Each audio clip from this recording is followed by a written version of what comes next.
ngasi may yo lang ngasi kha haw ngasi sinau mayam akhoi channel sibu anobu ingriba ta yo subscribe to bira mo like share comment to biu sinau mayam ngasi khwa May yo may dona garang ngasi ngacho we jang injan apa ye apa mang tani sinau mayam ai jam cha de khajing tare tane hai mayam pari mo mukbang na mayam mo muka salam no cheri oksari mayam bu welcome most welcome ngasi dia hawa ma thenga ta pura la e mathen haw ba tane sinau mayam khwadi pamjaba saubri sobri saubri thong le saubri je sari manin thui phajana bang bang sari bhar chinga ge ngasi aduga de gi dia siga khajinga chowodo thong dhare haw ngak tani dona hana hay ore haw khajinga ngak chowodo tane asina khamen ga tolala nga keno do ngaure nga mabuk to asiga khajing thong bagi gravy do khara leire asisu thangjing me lage hoja nung thang ga hangjing patang keno tori nung dang da ka puni ko sinau mayam se thangjing me lage adudi chapa horage sinau mayam adui di mana thangjing me lingai matam sigga hapo ai da hapo hapo ai mang khang na thamjarabni sena khajing ngai lam phang mom pham da sa thamjali mi khamra horen kauna dana baina doi di sinau mayam kang lei pak na yai pare ibu to pa khang mana yai pare ko ichino mayam pun bang na yai pare adudi chapa yai horasi pare nungsi chana na lemina si sinau mayam thangjing se me lage melo ai horage ko mana so me lingai sa i han sara loi sala sa sia mu jala no sala ba ni phajana ngasi dei chaning mo ngatani ichino mayam yam si da ba thangjing se nau na tholak pania ba khoi siga chobi na hawo khwa si sinau mayam hai kana de saubri se nga jai ba khra hap chalaga na thong da wani ai sai dire gorong thadal le sai na matam mangan ing dire ba yam sa thina haw re ado ha ba se ma oi na loi ha phal lage mathang ai ne lo ri poto jam lo dire lik lo dire khal le ne ma na ha ba ri khal jam ha pa ka ne ba wa mai pe ba haurage dudi chaba horasi ai di moi chakat khare ai muk cha ke ko mi dei chang jang mem da haw ri matam pula di haw da bam brang sobri na maru am da ngasi gi chara tambe ba laing do le men gi mingda aduga gi di je khoi chinau me pun ma chaba horasi han me ji khara dum kot na khara dum to gi hoi loi sala ko de kor amuk da kut na gap hỏi haw re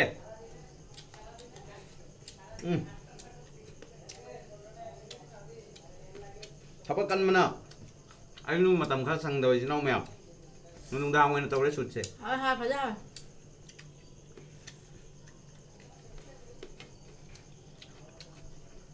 thanging ari be maru ko ta lau sai ba da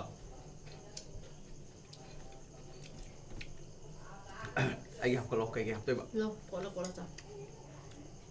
ai quật pa hầu ra khát jing ama lawai phamal le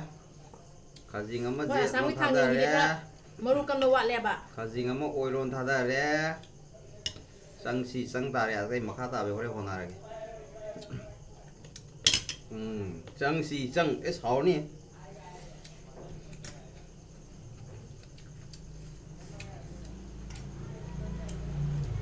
okay chứ hảo đấy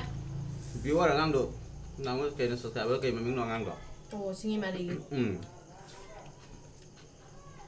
mari gi subscriber nan bazar do ne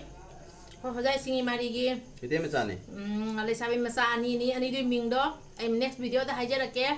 hojai singi mari gi yam nungsi ano bai china oi bata so subscribe to biramo like share comment to view singi mari gi angang ani du ming do ai ida thamjabani mathang dam hajar ke kaw khare china ani waru bigano angang atani mayam like comment share subscribe soi na to view ko ai gi tamai tan man wa sakse nungsi view ko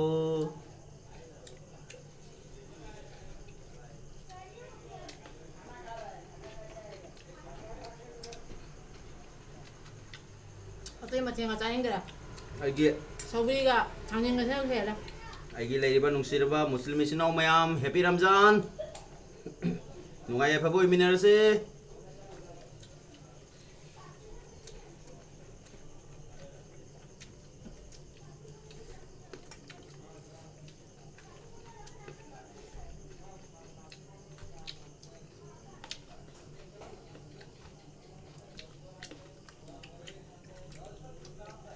นั่งทางนี้ที่เราหอบได้ว่ากันงานนี้เด็กผัว khajing makok thugai rage khajing makok thugai rage thugai cái này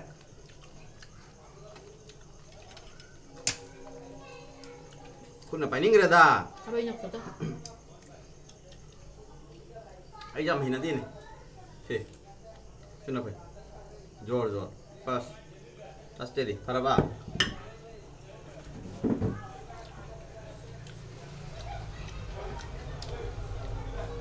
ช่วยมึงถึงเจ้าดิใส่ง่ายก็ร้อยไม่เนี่ยกันสิดิสวิเนี่ยสวิทกว่าไอ้เลยตับบัส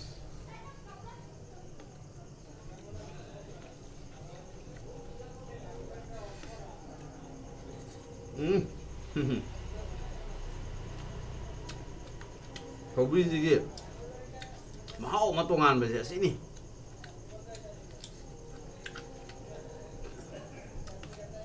ขยิงจ่าได้หาวดิงามมุกงงเวสาได้หาวดิทางยิงน้ำมันน้ำมาตัวท่าแก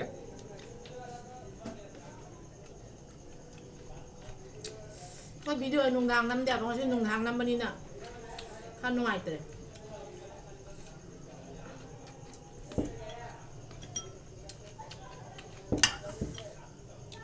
เอาเลย ไอ้หนึ่งนั้นมาตำสังดับเดินออกไปเลยเต้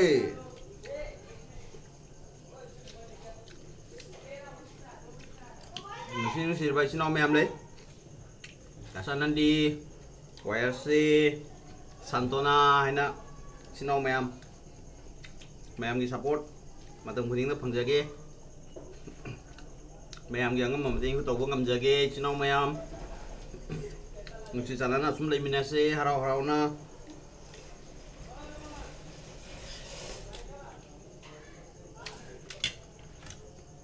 imung ngamda kon mangalai bai sidi khatang di makon thok nei doi duga warong na baya de makon thok nei haina kon do di lam thok te dana dum nusi na sana na doi kon do sum season nei dum haina khoi sinau mayam dum nusi sana na eliminasi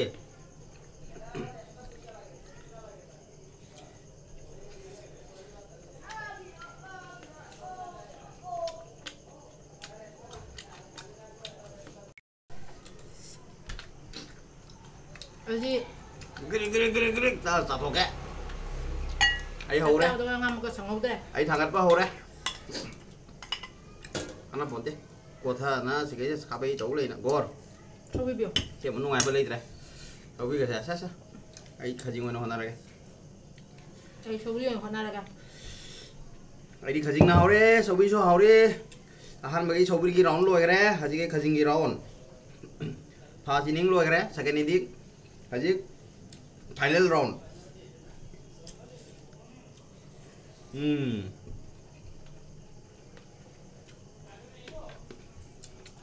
Kasi nga coba dunia apa mayang? Lem gak terakan mbak. Taksan na loy lamay. ai mang na nga thama go lim gi dra ne Sabi mayam yung kajing gi. nam tang ai bi ne mayam nam tang ai gi mang na nga thama lim gi dra ba ma pang dra ma se Nung dang ini udah udah kan gi. jam na so bu sang lo sna te medium do ne Medium do. là chứ ạ anh mới mang ra ngã thì một cái liêm cái đồ thấy chưa lỗi ý này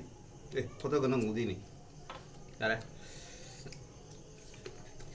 mình dùng chưa rồi đang ra rồi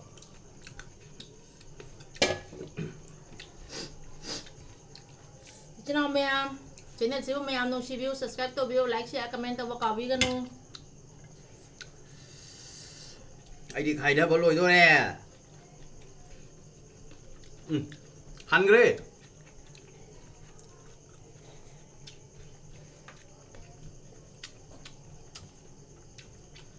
chẳng nhá họ đi nhất lý xem chú phải thế nào mấy em số hôn đi mobile tới cái camera tới cái gì thì gì nghe Sau khi học thì mê vào lại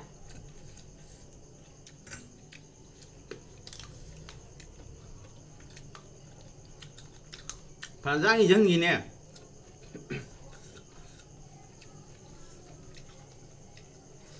goreng pasta ya.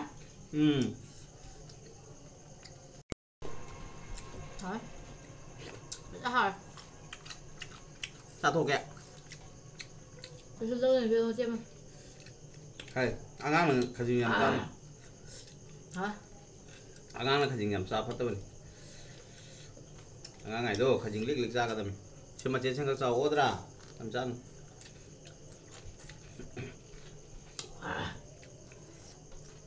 Cho quái mà thôi ra tôi sẽ piring cả. Mà đây lik này pi nè.